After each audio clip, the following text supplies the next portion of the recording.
ఎవరో చూసుంటారు.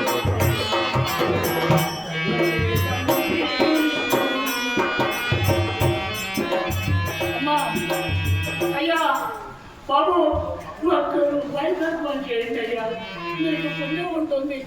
ఈ కళ్ళు లేని కబూరికి రూపాయి ధర్మం చేస్తే పుణ్యం వస్తుందయ్యా. అయ్యా బాబు అమ్మ ధర్మం చేయండి అయ్యా, ఒక్క రూపాయి ధర్మం చేయండి అయ్యా. బాబు ఈ కళ్ళు లేని కబూరికి పని ఎవరిస్తారయ్యా? అమ్మా అయ్యా బాబు ధర్మం చేయండి అయ్యా, ఒక్క రూపాయి ధర్మం చేయండి అయ్యా.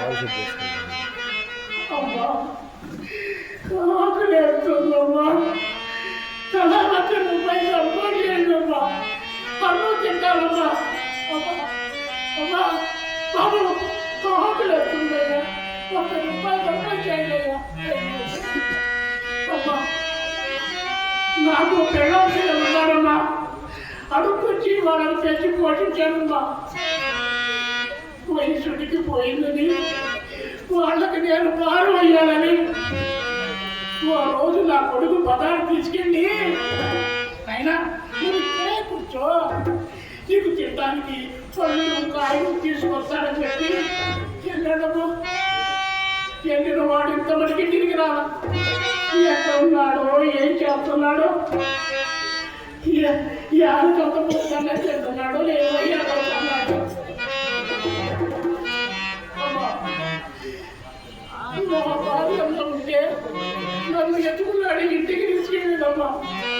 కానీ ఆ భగవంతుడు నాకన్నా ముందుగానే ఆవిడ తీసుకెళ్ళాడమ్మా. అయ్యా నాకు తల్లి అయినా తండ్రి అయినా పెట్టినాడయ్యా. బాబు అయ్యా అమ్మ ధర్మం చేయండి అయ్యా, నాకు మీరేనయ్యా తల్లిదండ్రులు. అయ్యా బాబు ధర్మం చేయండి అయ్యా, చేయండి అయ్యా. అమ్మా అయ్యా ఎండిపోతుంది, నాలుగు పెట్టగట్టి పోతుంది. అమ్మా రాత్రి మంచి నీళ్ళుంటే పోయిందమ్మా, రాత్రి మంచి నీళ్ళుంటే పోయిందమ్మా. అమ్మా అయ్యా బాబు గొంతెండి పోతుందయ్యా.